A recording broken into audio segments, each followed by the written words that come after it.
Well, welcome back to the agenda with your Missoula County Commissioners. I'm Juanita Vero, and I'm here today with my fellow commissioners and friends, Josh Slotnick and Dave Strohmeyer. So, we're back for Volume 4 of Mythbusters. This is where we're going to take turns quizzing each other on myths we hear from our constituents. So, let's start with this softball. Anyone can comment at a public meeting. I think Dave, you do the first one. I'll do the next one. Oh, okay. Let me think about this a moment. Yes, absolutely. Anyone can comment at a public meeting or in any other venue before the commission. So, Dave, what happens if somebody just gets up to the podium and they start ranting and raving, and pretty soon 45 minutes have gone by? Well, as I recall, when you've chaired meetings, you really crack the whip, Josh. And we've got that hourglass. So Two of them. There are sideboards. 3 minutes. Yes, 3 minutes, and Thanks to Steve Nide. That's where that came from? That's where those came from. Well done. Those were his personal analog hourglasses. 3-minute glasses. And no, this is an important point because whether you live here in Missoula County or whether you have an interest in Missoula County, if you bring up a good idea, we want to hear it. Well, okay, so what happens if I can't get down to Sophie Moise because, parking in downtown Missoula is god-awful. Yeah, and you live and this meeting's happening at 2 o'clock on a Thursday. You live I got to work. Condon.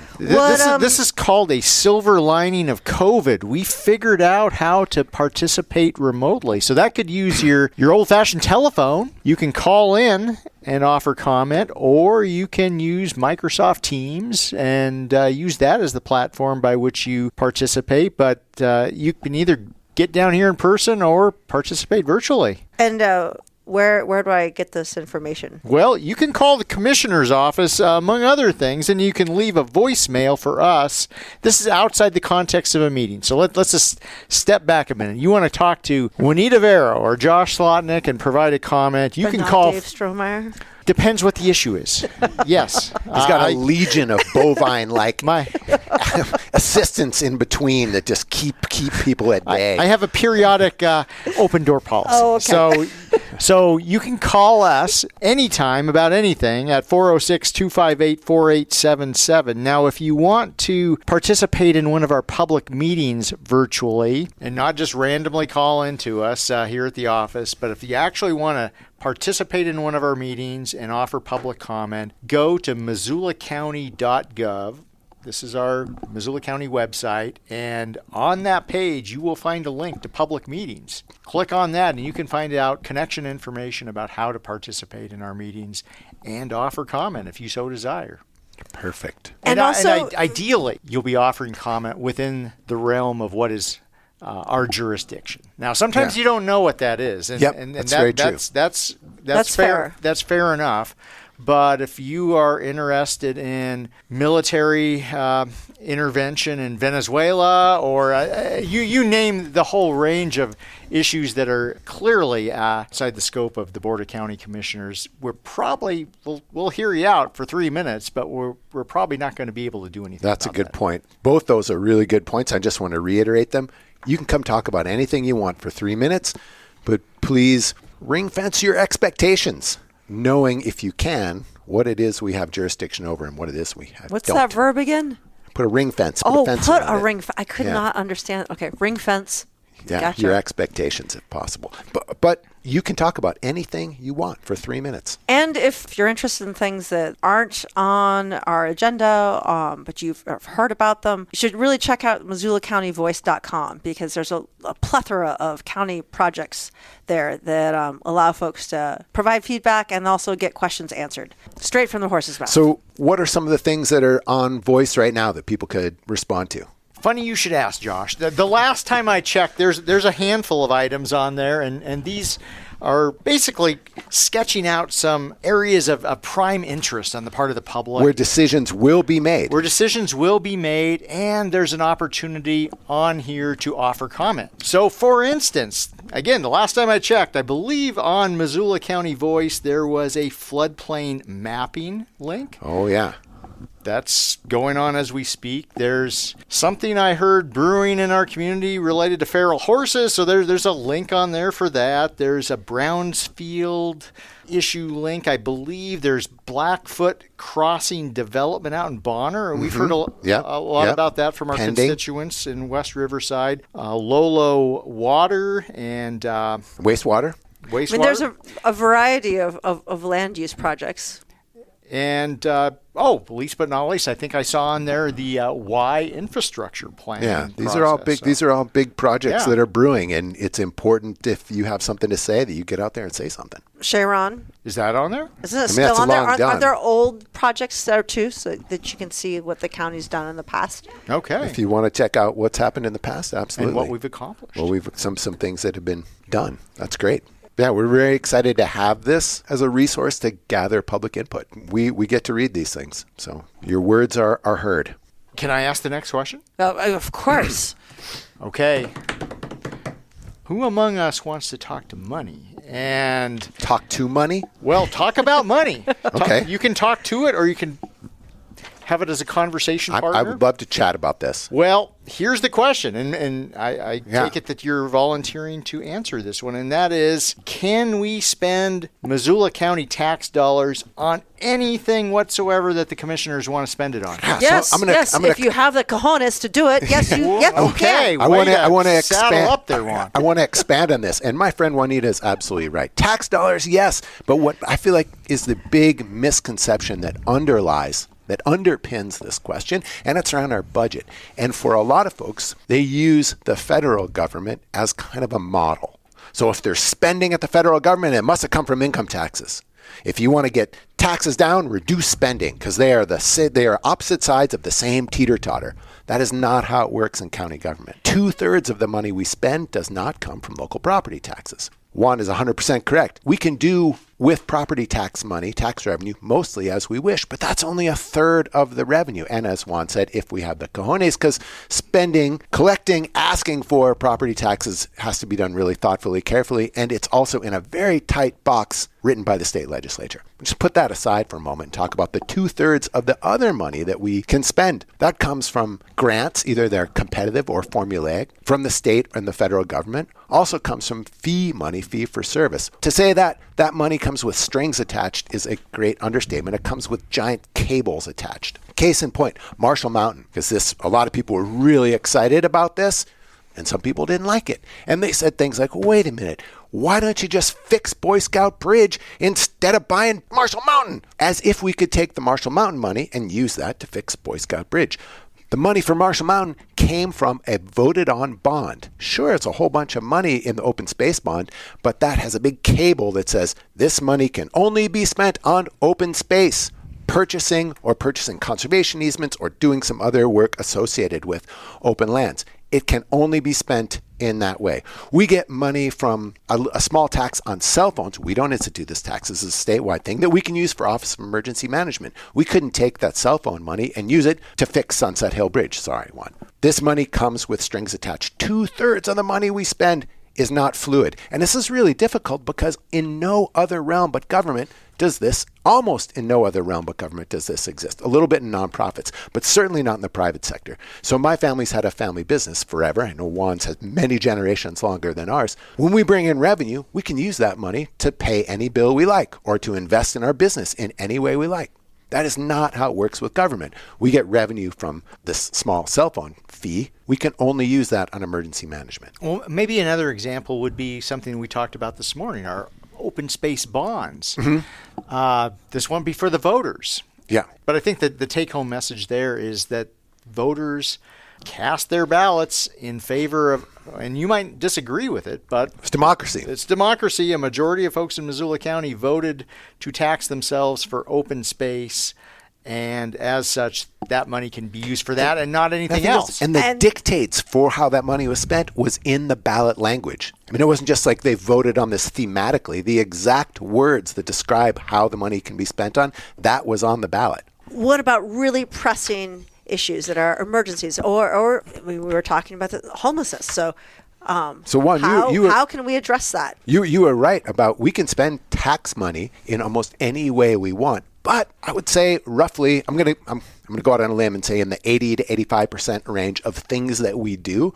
we are statutorily obligated to do. We can't not have a jail. We can't not have public works. We can't not have a justice system. All of these things and a whole bunch more are dictated to us by the state government. Thou shalt, local government must have these things. So when we collect tax revenue, we have to meet our statutory obligation. We have a little bit left for things that are more discretionary, like, we're going to deal with homelessness or attempt to deal with housing or something like that.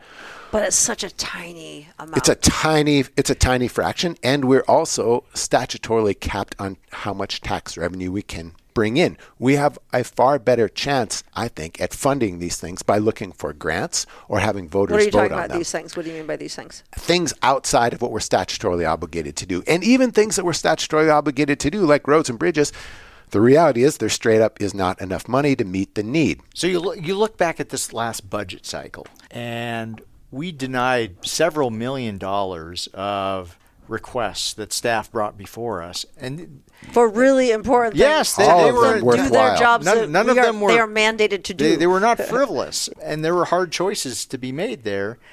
So for me, that demonstrates there's real needs in this community that far outstrip the revenue that we are bringing in and our capacity to do those. Absolutely, and even if we wanted to say something like, "Oh well, the needs are super hard. We're just going to bite the bullet and say yes to all these things, and everybody's taxes are going to up, but we'll get this stuff done, and in the long run, it'll be better." We couldn't do it because there's a statutory cap on how much we can increase our tax revenue each year. And right now, it's the rate of inflation. We can only increase by the rate of inflation. Now, somebody might look at how much revenue we brought in and be like, wait a minute, that's greater than the rate of inflation. It's because there's newly taxable property every year. And that property comes on the tax rolls, and that money comes on top of the rate of inflation. But that piece is only paid for by the owners of that new property, not by existing property owners. Also, outside of that inflationary cap is anything people vote on. So if we voted in open space, that goes outside the cap as well. So back to the original question, or statement rather, because this is something that we do hear a lot about in comments. Any money Missoula County has can be spent on any service or project. No. False. That is a big false. We're sad to say it is false, folks. 2/3 of the money we get comes with big giant cables attached as to how it's spent. And then the other 1/3, about 85% of that, we spend on meeting our statutory obligation. So we're looking at a very slim amount of tax revenue that is fully discretionary. I've got a little bit of a spin-off on this question. Spin, brother. So here's a question. Does Missoula County have jurisdiction to do anything it wants anywhere in Missoula County? Of course not. Of course not. So talking about spending money, I don't know about you guys, but from time to time I have heard constituents articulate concerns about something that's happening in the city of Missoula. That doggone pedestrian bridge over Reserve Street. I mean, you name your favorite infrastructure project in the city of Missoula that someone might potentially not care much for. That is something that we do not have jurisdiction over in that our road fund, for instance. We can use those dollars for transportation projects outside of the city of Missoula, but it's not the Missoula Board of County Commissioners who are allocating those dollars here within the city. And I think we all fully get that people live here, pay taxes, and are busy with busy lives, and it's not their fault. It does not behoove them to understand these jurisdictional boundaries.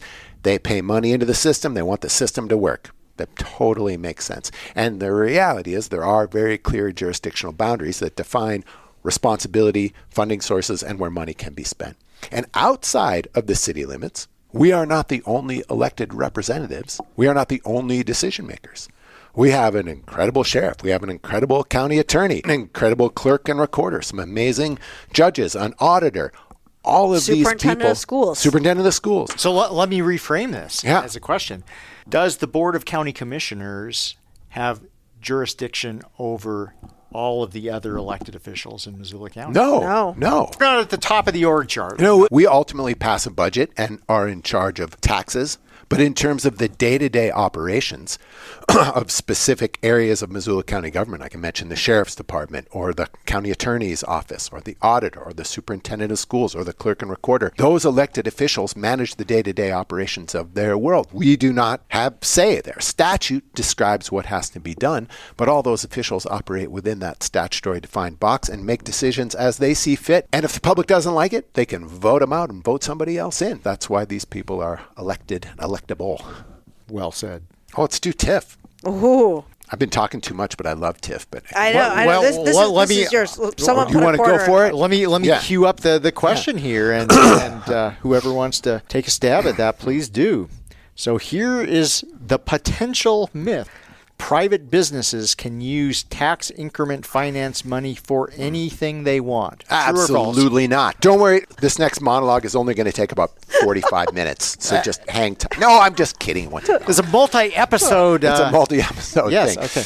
Yeah. So we have districts in the county called Targeted Economic Development Districts, TEDs. Inside TEDs, financing mechanism exists called a TIF, tax increment financing. Do you want a little different than what's in the city, though? Absolutely. In a city, cities don't have TEDs. They have URDs, urban renewal districts. The big difference here is that in the city, an urban renewal district, by definition, has to address blight. A TED, Targeted Economic Development District, is not addressing blight. Instead, we're addressing infrastructure deficiencies in the name of encouraging industrial development. That's what a TED is designed for. Now, in the recent past, the legislature said workforce housing can be part of a TED. So workforce housing is some of the things that can be done within a TED. Private businesses can apply for tax increment financing to do projects, but those projects have to address infrastructure that would facilitate further industrial development. One way I personally like to think about this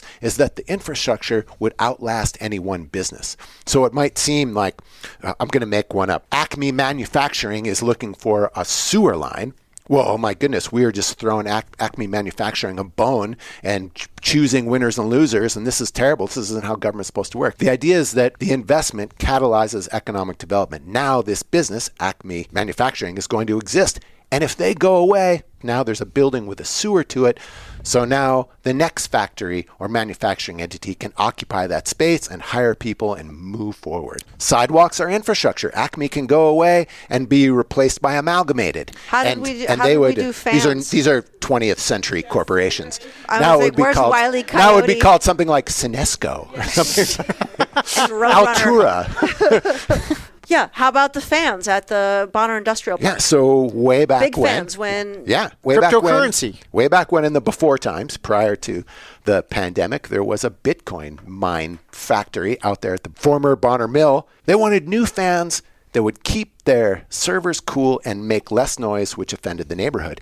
And our Missoula Development Authority Board said, no, those fans are specific to your business. They would be an improvement. You fund that. Which is a good thing since they went out of business. They went out of business. What, Dave, you're saying is really important because the development would not outlast that business. If they were looking for fire suppression, oh, there's a fire station out there. Great. If they were fire suppression water, no matter what business is in there, they need fire suppression. They needed sewer. They needed sidewalks. They needed road paved. Something like that is a piece of infrastructure that outlasts any one business. Totally qualifies. And now, workforce housing. Back to Bonner Industrial Park. What about the toxic pile?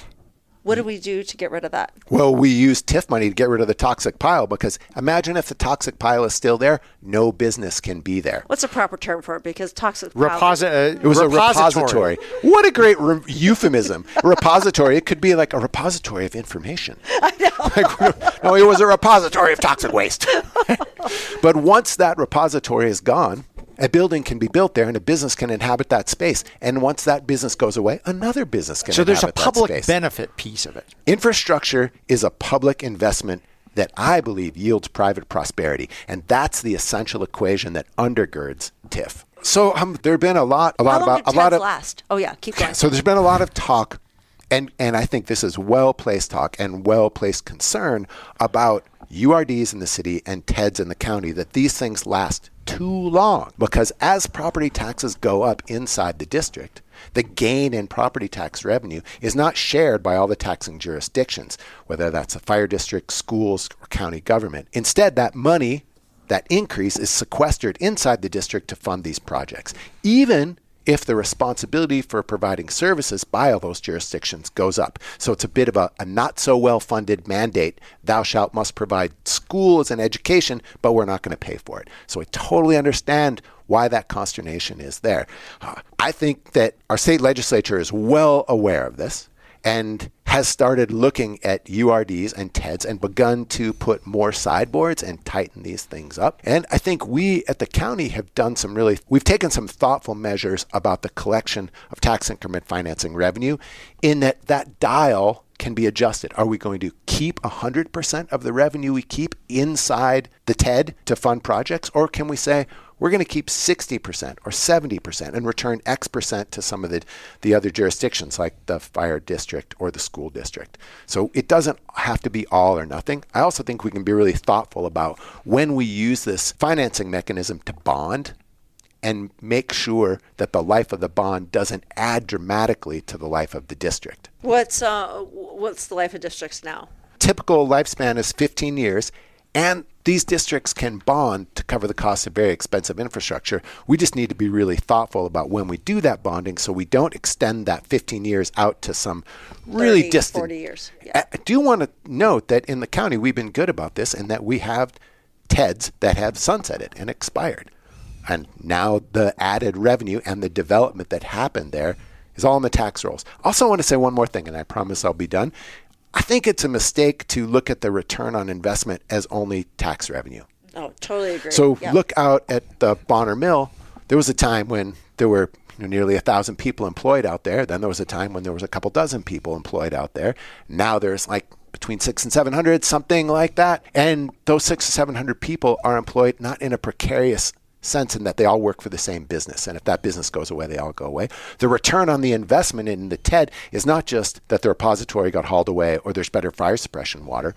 The return on the investment is those jobs and all the economic vibrancy that comes from those households having that money and the ancillary businesses that feed the businesses that exist there. And it's part of our responsibility to do economic development and make sure, to the extent we can, there are good jobs and economic vibrancy in our community. And that's the essence of what's supposed to happen in a TED. It isn't just about tax revenue. Well, that Bonner Industrial Park is just a fantastic It's a gem. example. It's a gem. It's done a great job. And it's one of the tools that we have in county government. One of a very finite number of economic development tools, and it's predicated on the development not taking place of its own accord were it not for being able to reinvest those dollars. And out at the old Bonner Mill, I think it's a great example. The cost of removing that repository, the cost of bringing water and sewer and the rest of it in there to the degree that it is now was too high for any one entity to meet. And I believe if it hadn't been created, it would still just be an old defunct mill. Same thing with our technology district. City of Missoula has had URD sunset. So were it not one of the original URDs in Missoula downtown, I think we would not be seeing the vibrant downtown that we have here. Absolutely.